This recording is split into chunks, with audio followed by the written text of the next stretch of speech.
Hello, नमस्कार, आदाब, सत श्री अकाल और अस्सलाम वालेकुम। मैं हूं मोहम्मद अहमद काज़मी, लेकर आया हूं खास फ्राइडे का प्रोग्राम साउथ एशिया पर नजर सैयद अली मुश्तबा के साथ।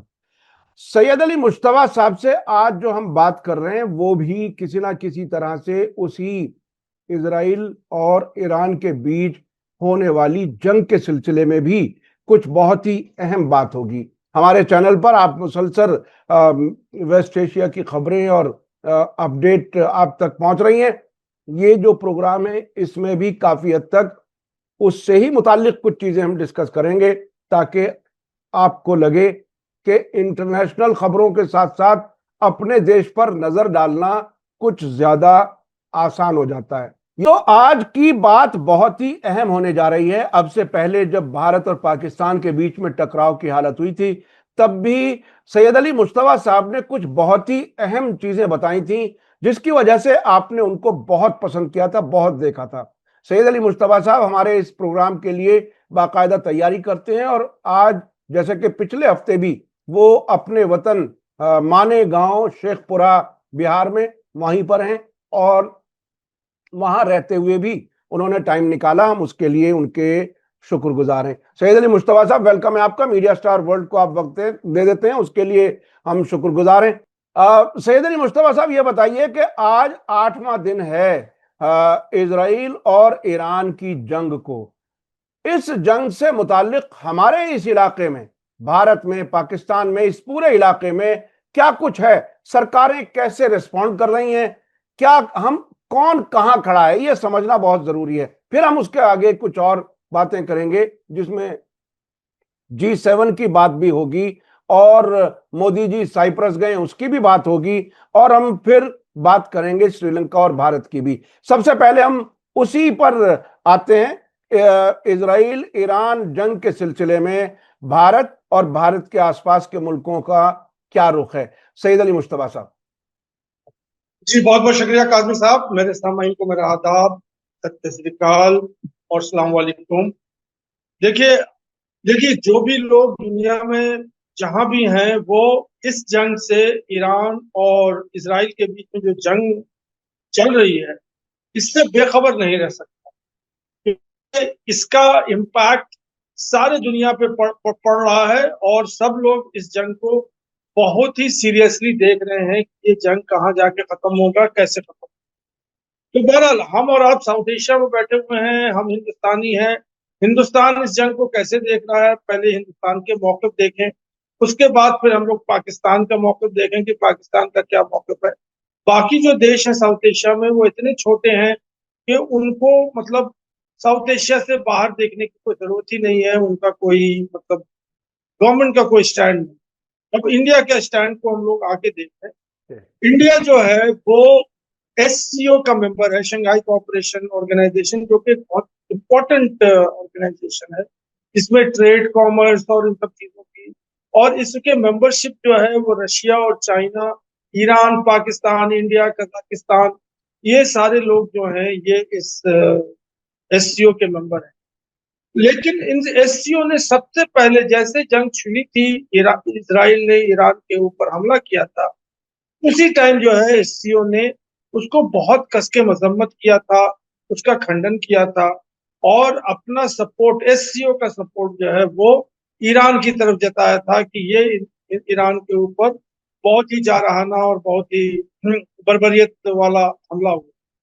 लेकिन उसके बरक्स जो है इंडिया अपने आप को एससीओ से अलग कर, एससीओ को इस मुद्दे पे अलग कर दिया, और उसने एक गोल मोल, जो मतलब एक होता है कि हम आपके भी साथ हैं, ईरान के भी साथ हैं और इसराइल के भी साथ हैं, और इसको डिप्लोमेसी से हल कीजिए, और इसको आपस में बातचीत से हल कीजिए, और नेगोशिएशन कीजिए, और ये सब कीजिए। इस तरह के की करारदादों से वो अपने आप को पल्ला झाड़।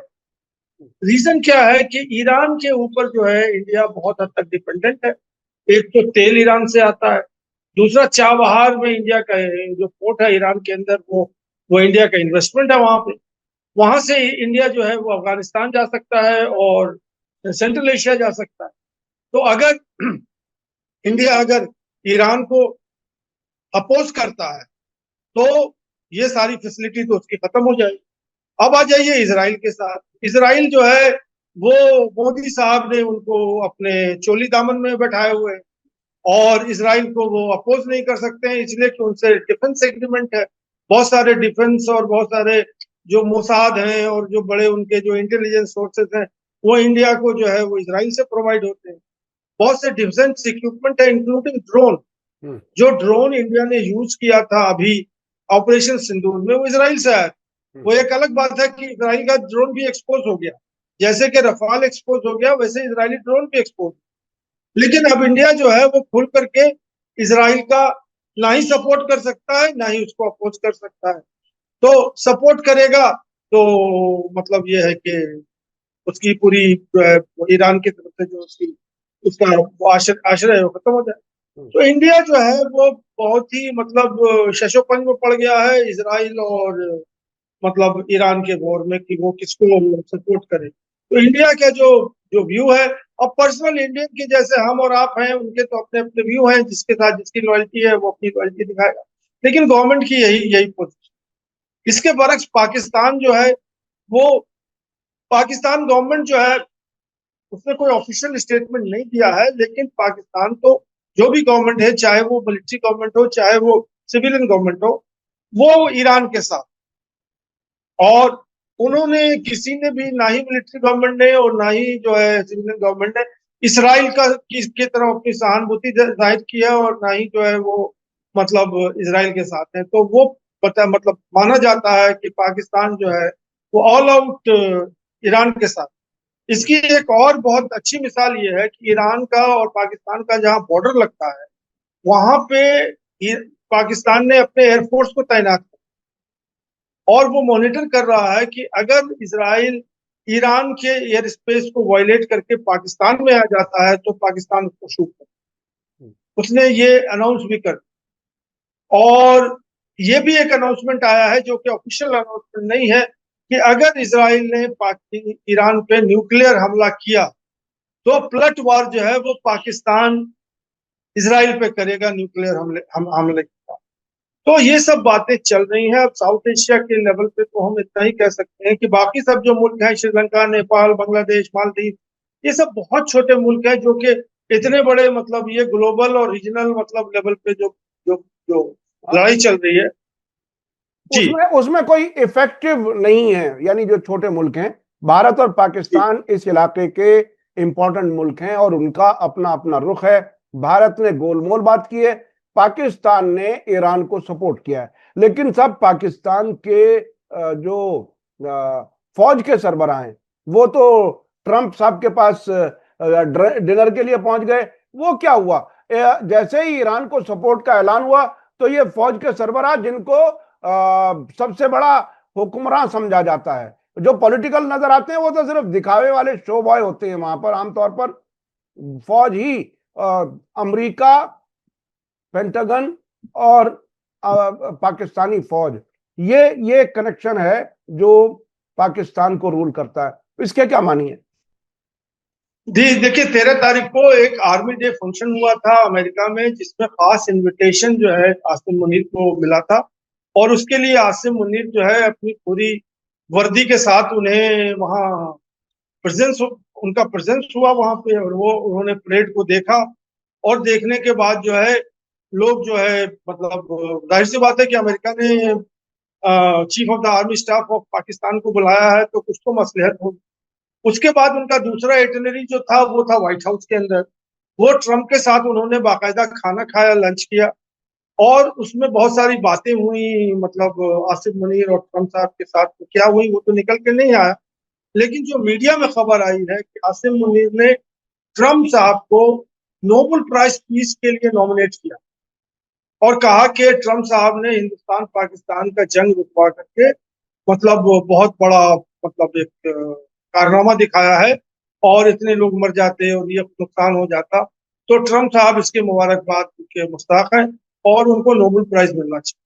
अच्छा ये तो अच्छा ये आसिम अच्छा ये छोटा मुंह बड़ी बात नहीं लगती? एजेंट के भी एजेंट के भी एजेंट होते हुए, और वो सबसे बड़े आदमी के लिए सजेस्ट कर रहे हैं कि नोबेल प्राइज हो। क्या ट्रंप इतने जल्दबाजी में हैं नोबेल प्राइज लेने के।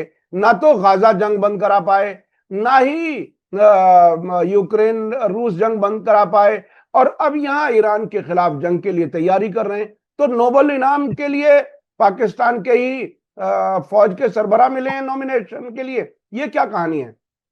ट्रम्प साहब की बात नहीं है, ये आसिम मुनीर की बात है। हाँ, मतलब मोर रॉयल देन द किंग, हाँ, मतलब जो मोर रॉयल देन द किंग वाली बात है। क्योंकि आप देखिए पाकिस्तान जो है ये पिछले 80 साल से या 75 साल से चल रहा है हम्म, अमेरिका के खर्चे में। हाँ, और जो बिल्कुल बारीकी बात है कि पूरी जो आर्मी है वो लूट रही है पाकिस्तान, हम्म, और अमेरिका उसको पैसे दे रहा है लूटने के लिए। हम्म, अचंदे की सरकार है, मेजर जो जो डोनर है वो अमेरिका ही है। हम्म, सऊदी अरेबिया और गल्फ और फलाना जो और सब लोग हैं, चाइना वाना, वो तो मेरे ख्याल में 25% में समट समट जाएंगे। हम्म, 75 पैसे जो हैं वो अमेरिका ही दे रहा है, आईएमएफ से दे रहा है, वर्ल्ड बैंक से दे रहा है, अपने खुद पैसे दे रहा है। तो वो तो आसिम मुनीर तो वही उसी के लिए तो गए थे कि आप हमें खाने पीने का और जो हमें ऐश इशरत है वो चलने दीजिए हमें, और पैसे देते रहिए, हम आपकी आपकी राग जो है गाते रहेंगे, हम हमें क्या परेशानी।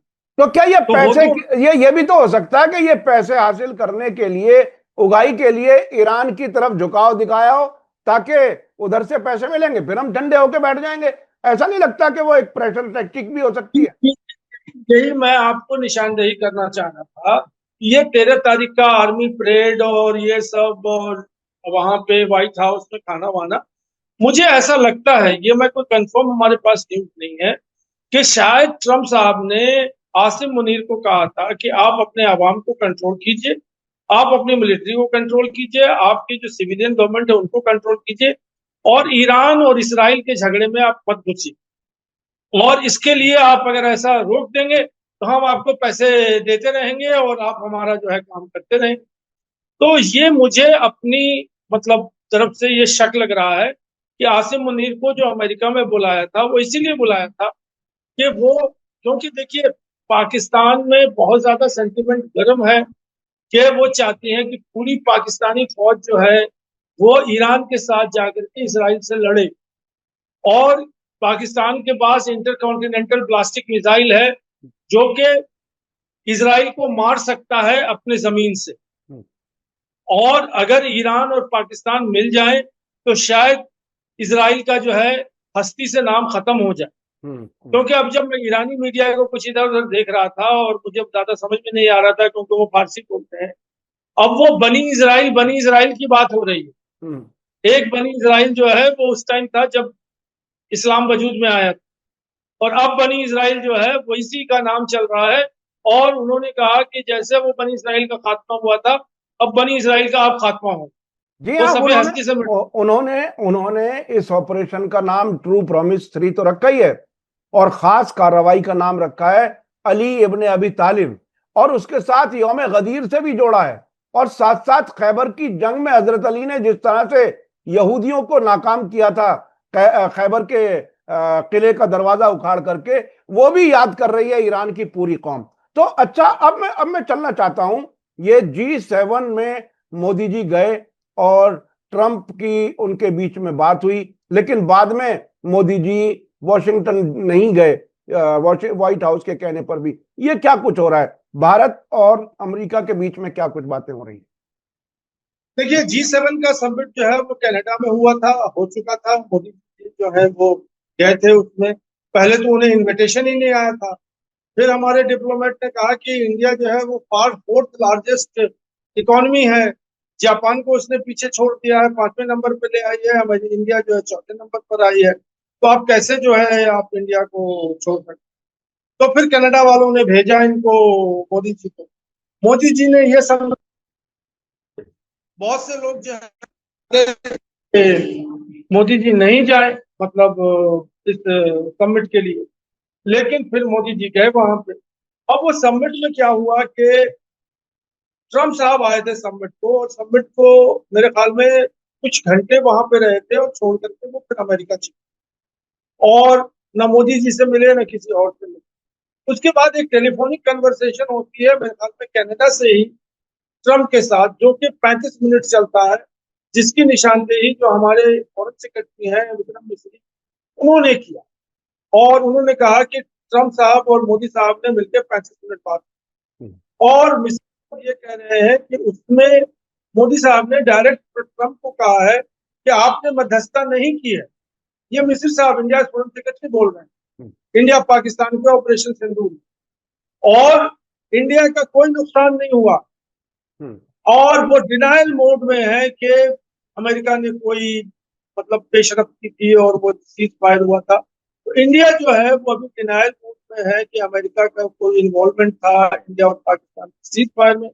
और ये भी डिनायल मोड में है कि इंडिया का कोई जहाज जो है वो मतलब क्षतिग्रस्त हुआ है और उनके कोई जगह जो है। तो ये तो डिनायल मोड इंडिया का चल रहा है। अब इसमें ये बात खास है कि इसी कन्वर्सेशन जो 35 मिनट की चल रही थी, इसके बाद ट्रम्प सरकार ने या ट्रम्प साहब ने खुद फिर से वही ट्वीट किया है और फिर से ये कहा है कि हमने जो है वो मध्यस्थता करके थे और मीडिएशन करके इंडिया पाकिस्तान का रुख, ये मेरे ख्याल में 10वीं बार या 11वीं 12वीं बार वो बोल रहे हैं इसी बात कि हमने जो है वो युद्ध विराम कराया। और वो ये भी कह रहे हैं कि पाकिस्तान हमारा बहुत बड़ा दोस्त है और बहुत लायक दोस्त है। और इंडिया भी हमारा बहुत, मोदी साहब का भी प्रेस कर रहे हैं कि वो बहुत लायक आदमी। और ट्रम्प जो है वो तो 24 घंटे शराब पिए रहते हैं और जो उनके मुंह में आता है बोलते हैं। लेकिन ये विरोधाभास जो चल रहा है इंडिया का, इंडिया के फॉरेन सेक्रेटरी कुछ बोल रहे हैं, डोनाल्ड ट्रम्प कुछ बोल रहे हैं, ये अरे समझ में नहीं साहब, राहुल आता है। राहुल गांधी ने यही तो मांग की थी कि मोदी जी सीधे ये क्यों नहीं कहते कि ट्रम्प झूठ बोल रहे हैं। ये कहने की हिम्मत नहीं आ रही है मोदी जी में, ये क्या वजह है? जी आप बिल्कुल कह रहे हैं, बिल्कुल सही कह रहे हैं।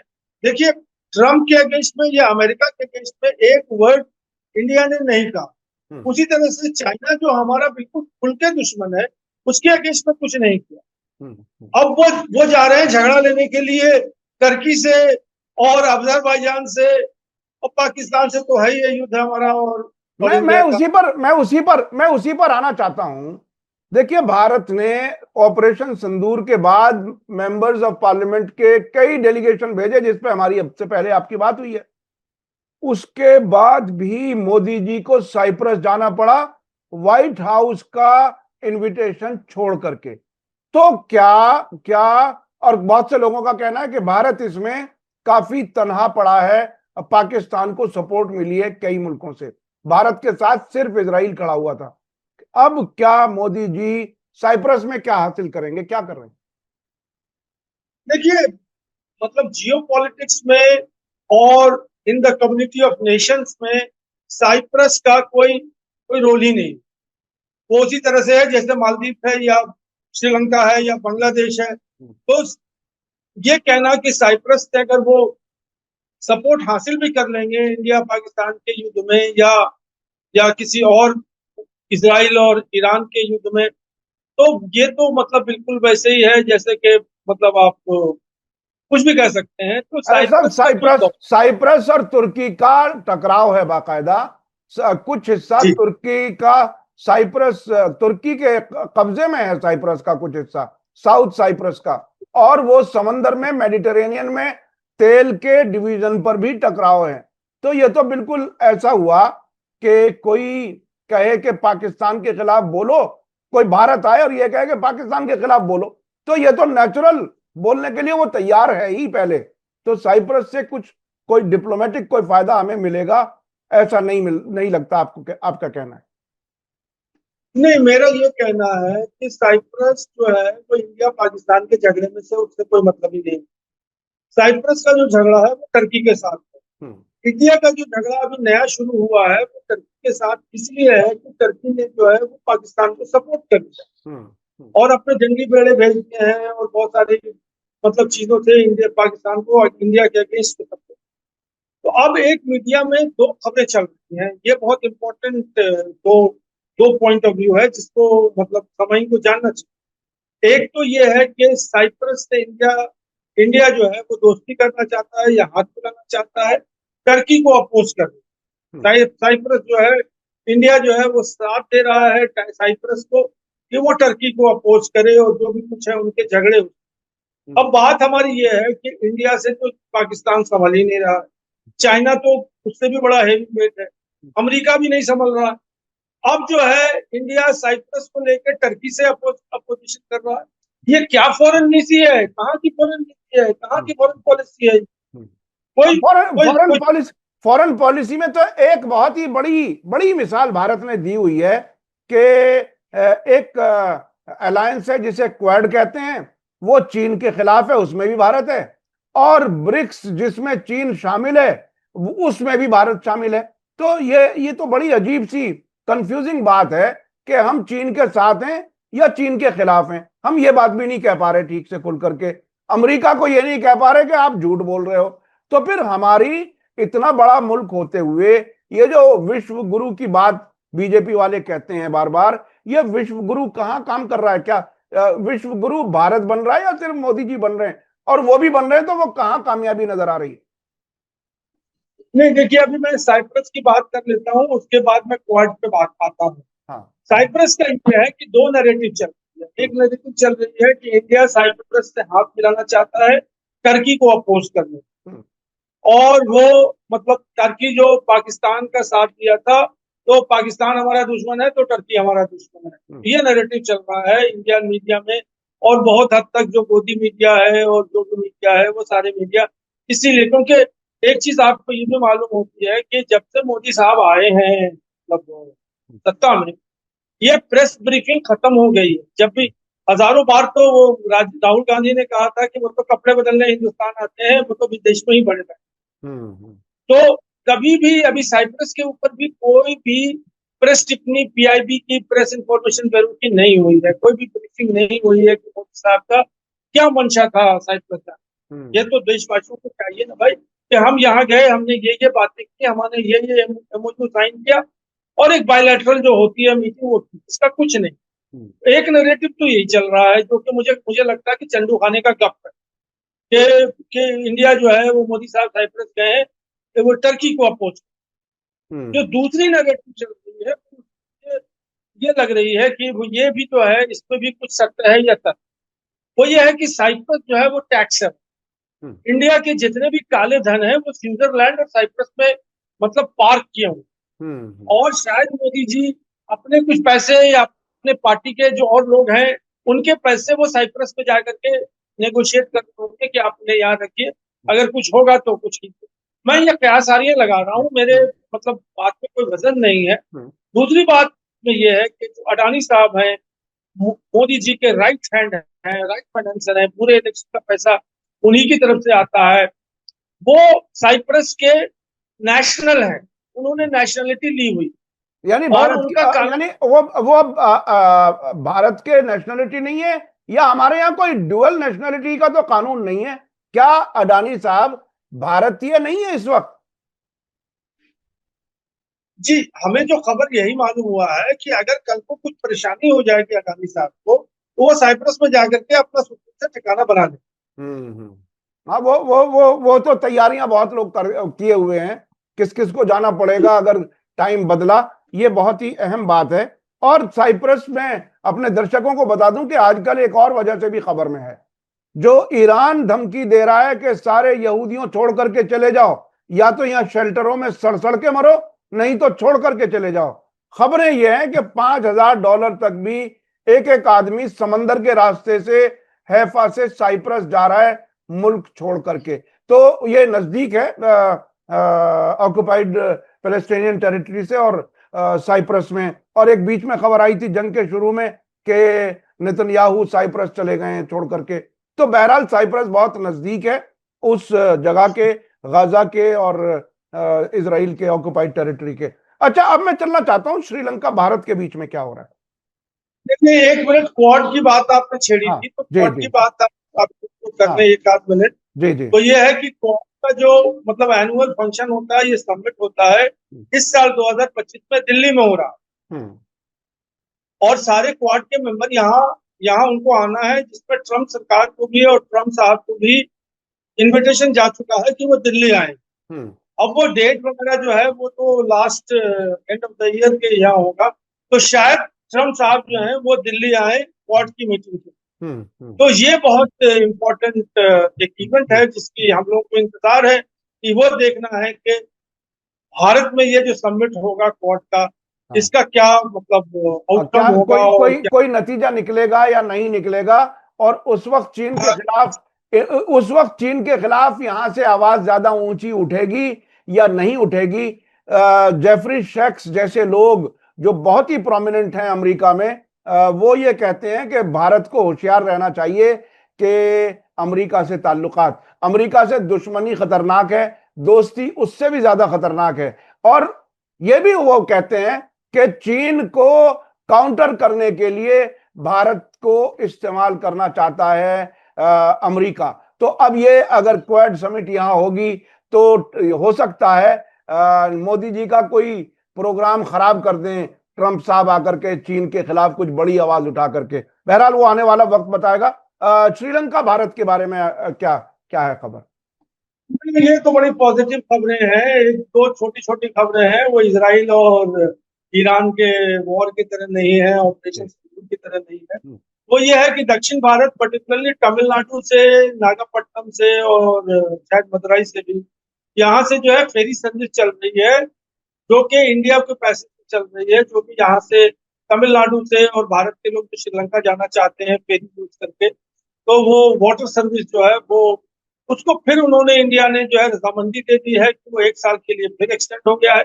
और ये पूरा खर्चा जो है, जो कि मतलब लोगों के आने जाने का ये सिलसिला है, ये भारत सरकार बर्दाश्त, 1 साल के लिए वो एक्सटेंड हो गया है, यही खबर है। लेकिन दूसरी तरफ ये भी खबर है कि ये जो फेरी सर्विस है, ये बिल्कुल फेल हो गई है। कोई भी भारतीय जो है आजकल जहाज के टाइम में, मतलब 2 घंटे में, 1 घंटे में आप श्रीलंका पहुंच जाते हैं चेन्नई से। तो अब कौन फेरी सर्विस में बैठ करके 4 घंटे या 6 घंटे समुद्र में वो जाएगा? तो ये खबर यहीं पे है। दूसरी खबर ये है श्रीलंका से कि भारत के जो टूरिस्ट हैं, एक बार फिर से जो उनका वो रामायण कॉरिडोर है और रामायण टूरिस्ट वो है, उसके तरफ फिर से टूरिस्ट जो है अट्रैक्ट हो रहे हैं, और इंडिया से टूरिस्ट जो है बड़े कसीर तादाद में श्रीलंका जा रहे हैं। तो यही दोनों खबरें हैं श्रीलंका से अभी फिलहाल। और अब बांग्लादेश बांग्लादेश को भी हम, बांग्लादेश पर भी आप नजर रखते हैं, आपके बड़े अच्छे ताल्लुकात हैं वहां, बात बहुत से पत्रकारों वगैरह से, वहां से क्या खबर है? ये बांग्लादेश का ये किस्सा है कि वहाँ इलेक्शन के ऊपर जो है, जो बीएनपी पार्टी है, बांग्लादेश नेशनल पार्टी, खालिदा जिया वाली, और उसको उनके जो मतलब जो लोग हैं वहां पे, उनका नाम शायद औरंगजेब ही है जहाँ तक, ये आलमगीर है, आलमगीर, वो जो है वो बीएनपी को लीड कर रहे हैं या हेड कर रहे हैं वहां पे। वो कह रहे हैं कि आप इलेक्शन को जो है 2025 के अंदर अंदर ही करा दी, और यूनिट सरकार जो है इसको अप्रैल 2026 में ले जाना। तो अभी वहां से जो हमें खबर मिली है वो ये है कि शायद इलेक्शन जो है वो फरवरी के महीने, ना के मतलब अप्रैल में। दूसरी बात है, यूनिट सरकार ने खुद कहा है कि मुझे सत्ता से कोई लगाव नहीं है, जैसे ही इलेक्शन होगा मैं हैंड ओवर कर दूंगा और अपने घर में जाके आराम करूंगा। और कुछ रिफॉर्म वो कर रहे हैं पुलिस में, जुडिशरी में, एडमिनिस्ट्रेशन में, सिविल एडमिनिस्ट्रेशन में, इकोनॉमी को कुछ सुधार रहे हैं। इस तरह की रिफॉर्म्स के लिए उन्होंने 6 एजेंडे बनाए हैं, जो कि रिफॉर्म होंगे। तो वो कह रहे हैं कि ये जब खत्म हो जाएगा तभी हम इलेक्शन करेंगे। तो अभी कोई बहुत तस्वीर साफ नहीं है इलेक्शन की श्रीलंका बांग्लादेश में, लेकिन इलेक्शन तो मतलब होना ही है वहाँ, और बहुत जल्द होना है। यही खबर है बांग्लादेश। और शेख हसीना के खिलाफ वहां मुकदमा भी शुरू हो गया है, उस तरह की भी खबरें अब से पहले थी। बहुत बहुत शुक्रिया सैयद अली मुश्तबा साहब, आपने खास तौर पर इजराइल ईरान जंग से मुतालिक भारत और पाकिस्तान के रुख पर बात की, वो बहुत ही अहम है। और बहरहाल लोगों को ये समझना बहुत जरूरी है कि हमारी सरकार, हमारे देश कहाँ खड़े हैं इंटरनेशनल सियासत में। क्या मोदी जी अपनी विदेश नीति सही से तय नहीं कर पा रहे, प्रायोरिटीज तय नहीं कर पा रहे? आखिर क्या है ये, आने वाले वक्त में चीजें साफ होंगी, जैसी जैसे खबरें आती रहेंगी हम आप तक पहुंचाते रहेंगे। इसी के साथ मुझे दीजिए इजाजत। धन्यवाद, शुक्रिया, जय भारत, जय हिंद। मीडिया स्टार वर्ल्ड के और वीडियो देखने के लिए हमारे चैनल को सब्सक्राइब करें और सीधे नोटिफिकेशन पाने के लिए बेल आइकन दबाएं। और अगर हमारी खबर सच्ची और अच्छी लगे तो अपने व्हाट्सएप, इंस्टाग्राम, फेसबुक और ट्विटर अकाउंट पर जरूर शेयर करें।